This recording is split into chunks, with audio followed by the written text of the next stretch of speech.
नमस्कार। भारतीय संविधान के विदेशी स्रोतों पर हमारी पड़ताल के दूसरे भाग में आप सबका स्वागत है। जैसा कि स्क्रीन पर दिख रहा है, ये है पार्ट 2।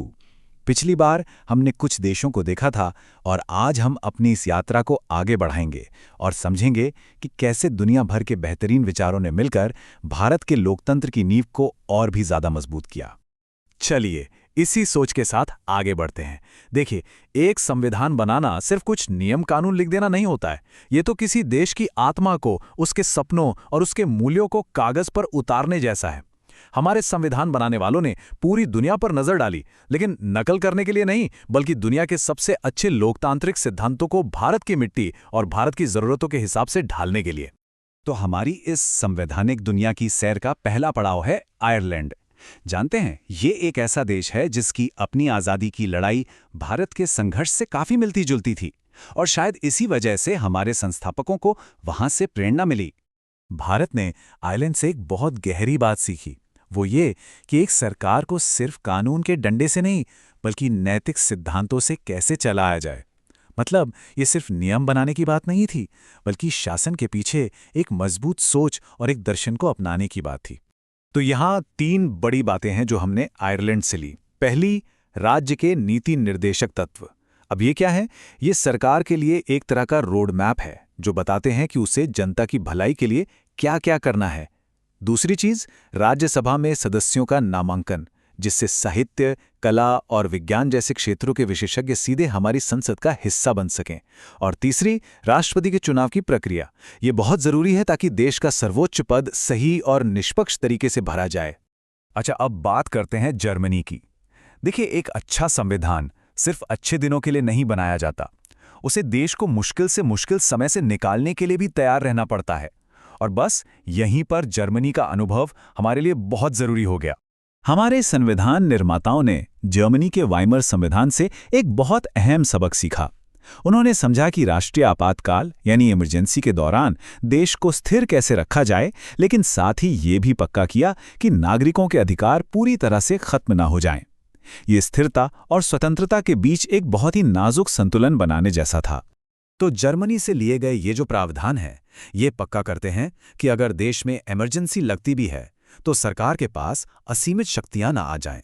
हर कदम एक तय संवैधानिक प्रक्रिया के तहत ही उठाया जाएगा ताकि सत्ता का कोई मनमाना इस्तेमाल ना हो सके। अब हम सोवियत संघ की ओर चलते हैं। यहां पर ध्यान इस बात पर था कि कैसे व्यक्तिगत अधिकारों और सामूहिक जिम्मेदारियों के बीच एक संतुलन बनाया जाए। सोवियत संघ से भारत ने सामाजिक न्याय और अपने नागरिकों के क्या कर्तव्य होने चाहिए, इसके लिए प्रेरणा ली। ये एक तरह से याद दिलाना था कि अधिकार हमेशा कर्तव्यों के साथ ही आते हैं।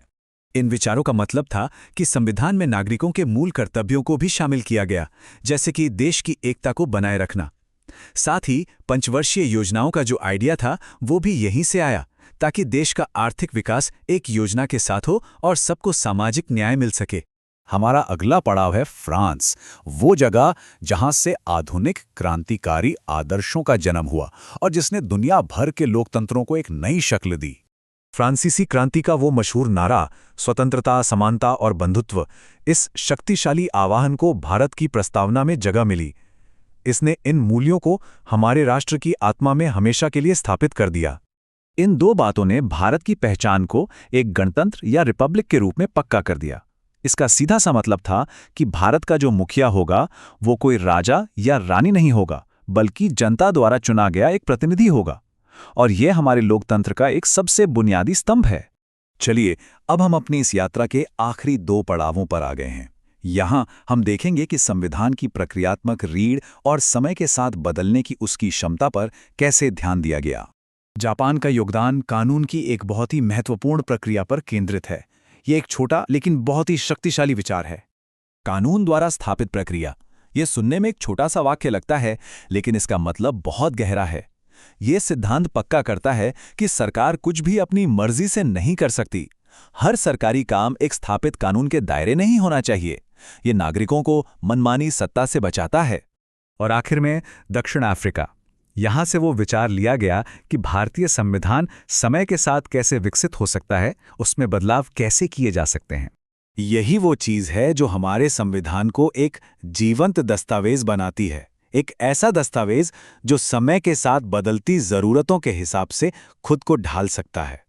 ये इस बात को मानता है कि समाज हमेशा बदलता है और इसलिए कानून को भी समय के साथ विकसित होना ही चाहिए।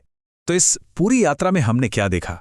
हमने देखा कि भारत का संविधान किसी एक देश की सोच का नतीजा बिल्कुल नहीं है। ये तो दुनिया भर के सबसे अच्छे लोकतांत्रिक विचारों का एक खूबसूरत संगम है, एक ऐसा दस्तावेज जिसमें पूरी दुनिया की बुद्धिमत्ता की झलक मिलती है। ये रही हमारी आज की पूरी यात्रा का सार। आयरलैंड के नीति निर्देशों से लेकर जर्मनी की आपातकालीन शक्तियों तक, फ्रांस की स्वतंत्रता से लेकर दक्षिण अफ्रीका की संशोधन प्रक्रिया तक, हर एक विचार ने मिलकर भारत के संविधान को मजबूत बनाया है, ऐसा मजबूत कि वो समय की हर कसौटी पर खरा उतर सके। और ये सब हमें एक बहुत बड़े और दिलचस्प सवाल पर लाकर छोड़ देता है। क्या एक ऐसा संविधान जो अलग अलग देशों से सीखकर दुनिया के बेहतरीन विचारों को चुनकर बनाया गया हो, वो किसी एक देश में बने मौलिक संविधान से ज्यादा मजबूत हो सकता है? इस पर जरूर सोचेगा।